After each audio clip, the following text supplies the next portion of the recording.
What's going on, everybody, and welcome back. So we're in the garage here with the car, and today I'm going to be starting on something that I wasn't sure if I was going to do or not right yet, but I think now is probably the best time to do it, especially being that I have everything that I need now. Luckily, I had a fan send in a proportioning valve off of a 90s Integra. I think it was a 90 to 93. So he sent it in for me free of charge. I wanted to support the channel. CB Dreamer, he comments in a lot of my videos. Awesome dude, and I really appreciate this. This is probably something that I wouldn't have gotten on my own, but I know that this is the correct proportioning valve that I need here because the Integras, they do have the disc brakes in the back, and they also have, I'm pretty sure these are the same calipers off of one of those in the front. So otherwise, it should be pretty awesome. Just direct bolt up. I would like to clean. I was looking over here at the reservoir, and it's so grimy in there. Like, I don't know how I feel about all that grime in there. That's gross. So I think what I want to do is take this out and clean that out and get everything all squeaky clean. So I'm going to go ahead and remove the whole master cylinder here. We're going to see what happens. I'll just try to clean it out. I'm going to remove the lines off of it, and I'll probably remove the proportioning valve down low as well. I don't know how well you guys can see down there, but I'll take out the prop valve and take out the master cylinder and clean it up. I may paint the lines because they kind of bug me that they're gold, and there's a bit of a mess down there, so maybe just a chance to clean it up a little bit more and yeah, just go one step further with it because, you know, the car's still going to be up on jack stands for a while. So I'm going to go ahead and tear into the brake system here. So I just pulled out the master cylinder here, and you can see that I got both of my nuts loose with no issues here. So what I ended up using was my new line wrench set. The 10 mil is what I needed. It's honestly the best thing ever. Like, you guys have no idea. If you haven't used a line wrench, I'm sure the guys that do use line wrenches all the time, you're laughing because, like, you know, why wouldn't you use one? But you really can't touch brake lines without a line wrench. I've been able to get lucky sometimes in the past, but you really need a nice set of line wrenches to do anything brake line related because they go, they're really tight and everything's really malleable and it's very easy to round. So based on that, you got to get yourself a set of line wrenches. And I got this thing apart rather easily, and you can see the gunk that's all formed in there. It's really nasty. So I'm just going to go ahead and probably screw something in here to cap it off. I'm going to clean this guy up pretty good. I think I already painted it in the past, but might clean it up again, clean up the jug, maybe paint this clamp or whatever. Just get this thing all cleaned up and make it look nice, and then I can go ahead and reinstall that. But right now I'm working on cracking all the lines loose with this line wrench, and then I'm going to go ahead and pull the prop valve out, and I'll show you guys how the new one's going to go in. So I reattached all the lines to the stock prop valve that I took out. I reattached them in the order that they're going to go on the new prop valve. This is the old prop valve that I took out. You can see the bracketry is a little bit different. So I'm thinking as of right now what I want to do is swap the bracket from this one to this one. I'm hoping that unbolting it doesn't break the seal here. I was thinking about clamping it or putting it in a vise or something so that the seal doesn't get broken when I undo these bolts. I don't think that it will. I think you'd have to probably whack it apart. But I do want to change the bracket, and I don't want to mess up the seal that we got going on. So hopefully I can do that without screwing that up and creating a leak. Otherwise I'll have to figure out a way to reseal this. But I'm sure there's rebuild kits, but I'd rather just do it without that. It seems like it wasn't leaking, so we should be good. Anyway, I need to have all the lines on here, like I want. And once they're all lined up, they should go into the master again just fine. And this one goes out to the left front wheel. So that's, pretty simple system here. These are both of the feed lines from the master, and they go in on the side here, which this was in the car like this, essentially. So they go in right here in the front, and they feed in, and then they would come out over here to go to the two fronts. So based on that, you've got the two feeds right here, and this one right here goes to the left front, and this one down here goes to the right front, and then in the back here are your two rears, and the lines are corresponding. They're still in the car, obviously, so The difference here hopefully is the amount of fluid that goes to the rear for the disc versus the drums. It should be the correct amount as opposed to before. I don't know if it would have been bad before or good, but I just want to know that I have the correct proportioning valve so that they're working like they're supposed to. So once I get that all situated up front, I'll make all my hose connections down here, and then I'll begin the long process of bleeding, because we have all the brake fluid out of here. So bleeding is going to take quite a while for us to make sure we're getting nice new fluid everywhere with no air, and we'll have a completely new brake system without new brake lines, but I don't really need them, thankfully. Maybe eventually we'll go new brake lines and stainless lines, but that is going to be a future upgrade. Right now we're looking pretty good with all the stock stuff, so I'm going to go ahead and get these prop valve cleaned up and throw the new bracket on, and should be good to go. I'm going to go ahead and clean my garage too, because it's a mess, but I'll check back with you guys. It'll probably be a couple of days. So this is one of those times where you guys are probably going to spit a little bit of hate because I kind of messed up a little. In hindsight, probably shouldn't have tried to take apart the prop valve, because obviously there is an O-ring inside of here. I knew there was, and I knew that it might have the potential to spring apart, but I didn't know how easily it would spring apart. So it did come apart very easily, and the fluid was leaking out even when I had it in the vise over there. So that didn't really work out for me, but I do have the O-ring over here. This guy is the original, and I have all the parts that came out.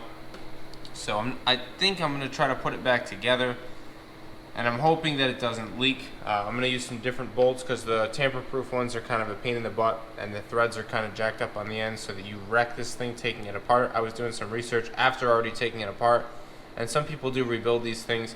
I'm worried about changing the O-ring out though, because I want it to be a brake fluid safe O-ring, and I don't think that these O-rings are, because most probably are not, because brake fluid's really aggressive. But I really needed to change out this bracket, so that's the reason why I did this. So I'm going to try to put this back together with this other bracket now that I've already got it apart, and we're going to see. I'm going to put it on the car, and I'm going to try to bleed the brake system and see if we have any issues.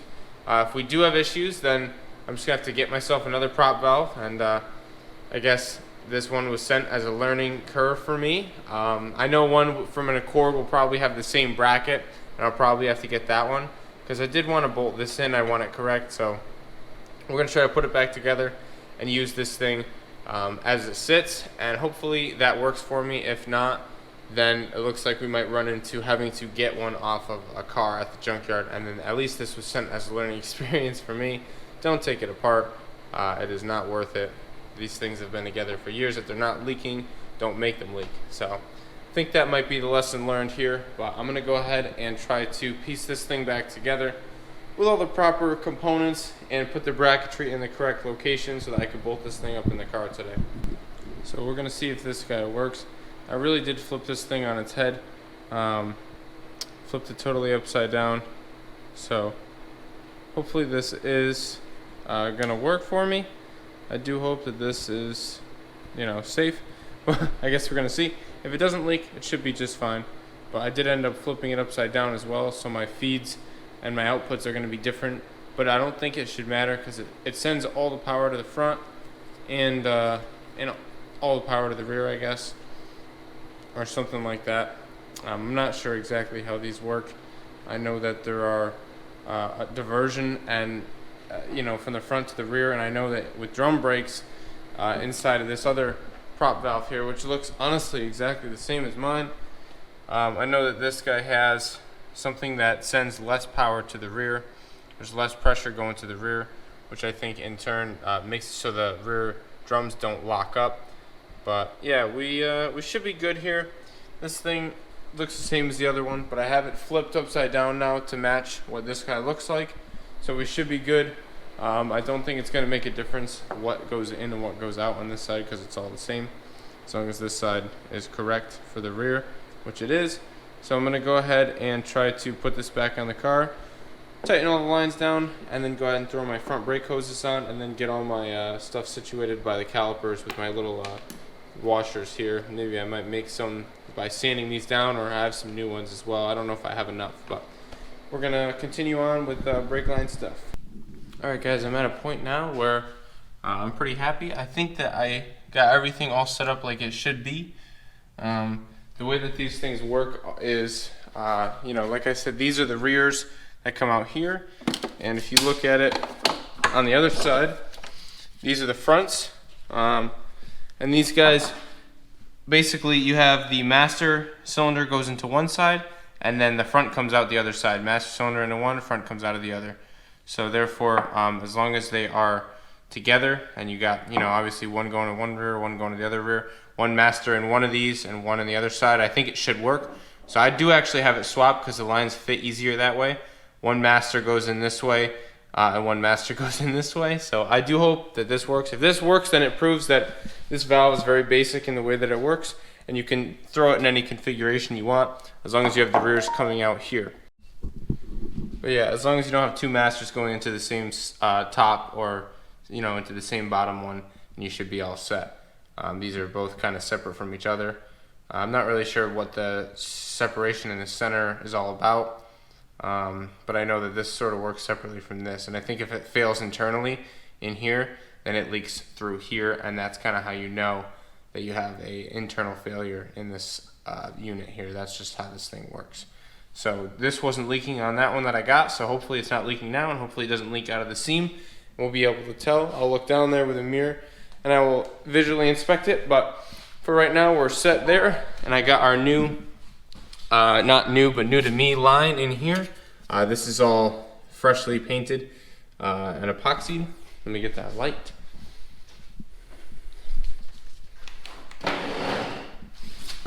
You guys can see I got the brake line in here all cranked down.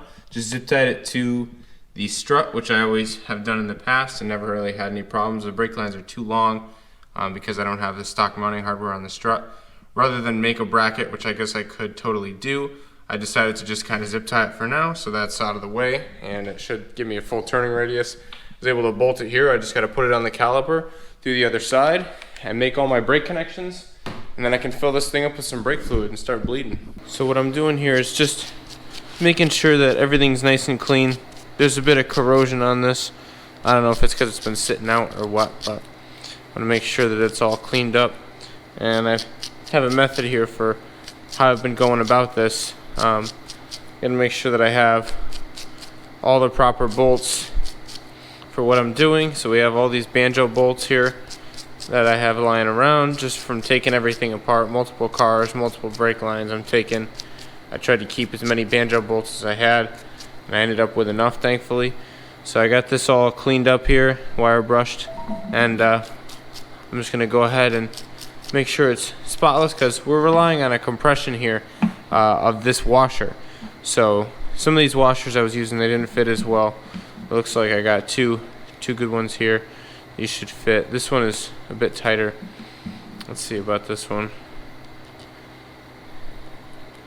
Yeah, not as nice fitting, but I have this one that fits really good, so I'm going to use this one here.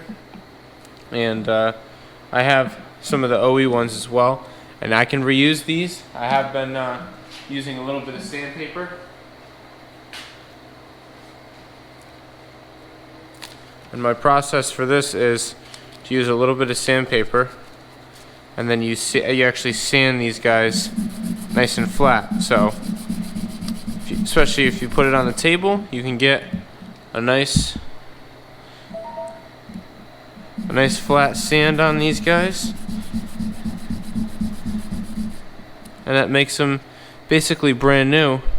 And once you have these guys looking brand new, then you can use them again, which is nice because you don't always have the new ones with you.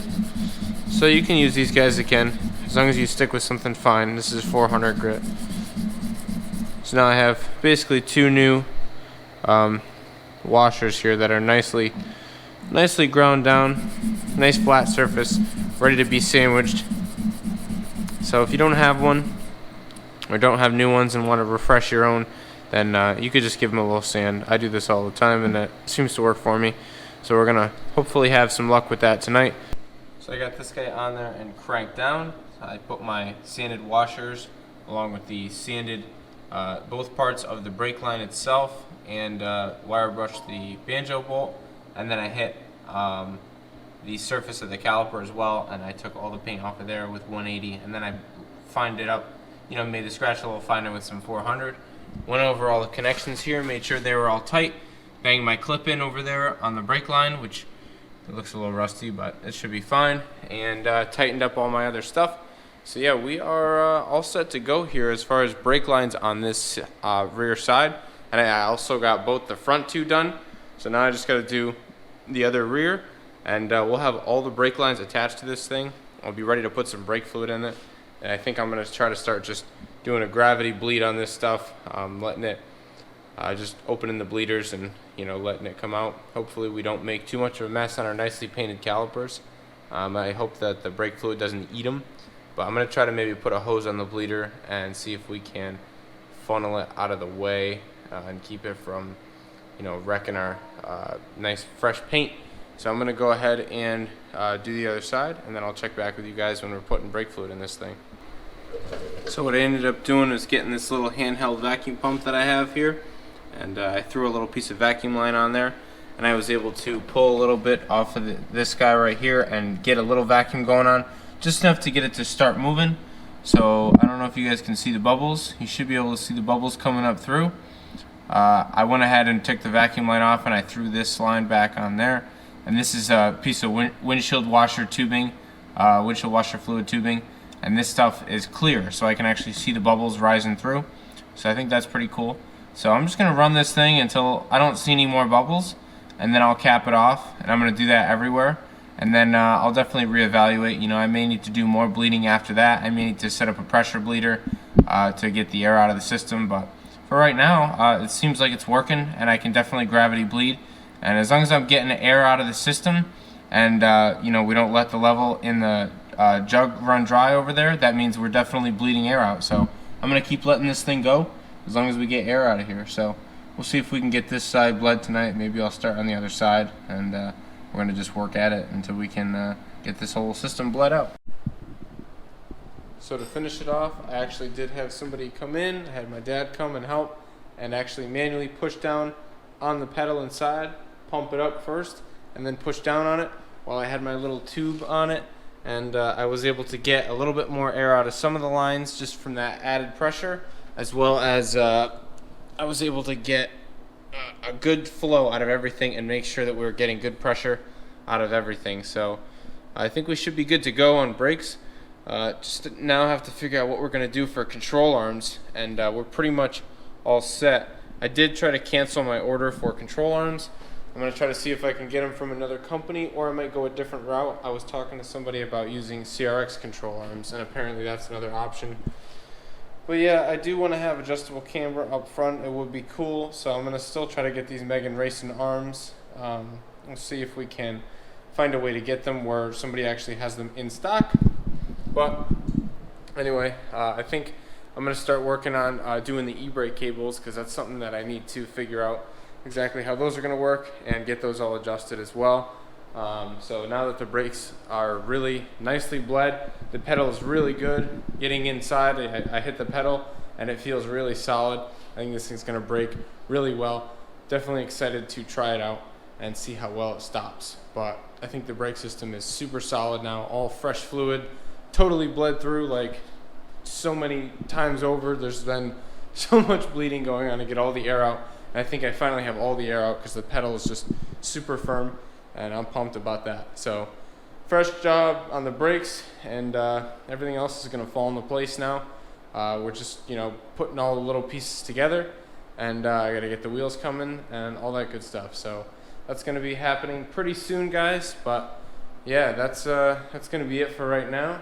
I'm going to pick back up with you guys when I have done something else. Alright guys, so unfortunately I'm going to end up putting the stock upper control arms back on the car, just because I am unable to find the Megan Racing arms. I'm just having a really tough time getting them in a reasonable amount of time. I want to get the car together before the summer, and that's when I feel like I'm going to end up getting those arms. That's when they'll come back in stock. So what I'm going to do is use these arms that I got from eBay. I got these stock Accord arms so that I could use the stock bushing sections here, these little areas. So I actually got all these just for this, just to put my bushings in. So, you know, that's the whole point of this thing. So I'll be able to use this for my purpose. It'll fit. And what I want to do is just re-grease these because the boots are actually ripped on them. But this one seems pretty tight. This one's a bit looser, but I don't know if it's blown out. I'm going to have to put it on the car to tell. But I'm going to clean all the old grease out and pack. I got a bunch of new grease here. I'm going to pack new grease in and put the boot on. And then hopefully these hang out for a little while. I could probably get new boots for them. I got to look into that if they're still good. If not, I don't know if Honda wants you to replace these ball joints. I don't know if they're serviceable. I may have to get new OE Honda control arms if I can't end up getting the Megan racing arms eventually. So I may reorder those and see if I can get them. But I am worried about them and the clearance for the top of the strut tower. So I really got to figure out where these make me sit and do I need the Megan racing arms or not. It would be nice to have them, but these, you know, I'm sure these are fine. I could always box these in too if I wanted a little more rigidity, but I think that's getting overkill with it. It's not that much of a track car. But anyway, I don't think I'm going to paint them. I think I'm just going to maybe, I don't know, they don't really even need painting. They're already black. They're not rotted, so I'm just going to throw them on like this. You won't even see them. So I'm just going to grease up the ball joints here and throw these things up in and then tighten down everything in the front because everything in the front will be all set. And once everything in the front is all set, I'll just have to finalize everything in the rear, and I have to get pins for the rear e-brake lines there, the e-brake cables. I don't have the correct pins for it in all my boxes of Honda junk. This is actually one of the brackets that mounts to the rear caliper, and I don't have the pin, the clip that goes on through here, so I have to find those if I have them somewhere, but I have a funny feeling that I don't have them and I need some from the junkyard. So hopefully it warms up and I can go to the junkyard soon and get that. But otherwise, we're getting pretty close here. Getting pretty close. I'm thinking about other projects for the winter, so you know, I might be doing some other cool stuff. Hopefully, we got to see what else I have in mind, but I'll make some more videos on it. Don't worry. Anyway, I'm gonna get back to work here. Put these control arms in, and yeah, I'll probably have to end this video pretty soon. It's probably getting pretty long at this point. Here, I still have to put the pins in for the actual calipers over here. You can see that I have the fork right here, but I don't have the pins. I have one pin actually. I have to get another pin, and it goes through that hole in this section right here. So I need to get all that stuff coming. I have one pin. I'm gonna see if I can find something else like it. We did all things brakes in this video, and I showed you guys I got the e-brake set up, and I got the brake lines all bled with new brake fluid in there and everything. So we're looking pretty good on that. I got the stock upper control arms back in it. I just got to go through, do a bolt check, put all my cotter pins in, and tie up loose ends and stuff like that before all the suspension on this thing's ready. And then I'm going to clean off the exhaust shield and put that all back in and throw the exhaust back on and all that good stuff. And then maybe I'll fire this thing up and let it run for a little bit, just so it doesn't get all gummed up on me, because it has been a little while since it's run.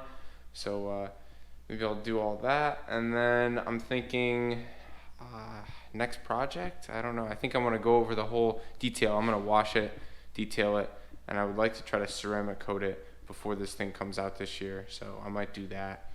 And I got to paint the cowl. I got tons of projects, so I got to just keep at it this winter and try to stay busy and try to get all the little things done that are going to make it, you know, make it so that I can work on more motor stuff and turning up the boost. But yeah, guys, thank you for watching. I appreciate it if you're sticking with me, and don't forget to subscribe, like the videos, and you know, set your notification so that when I post a video, you guys can watch it. I always do the premieres and everything.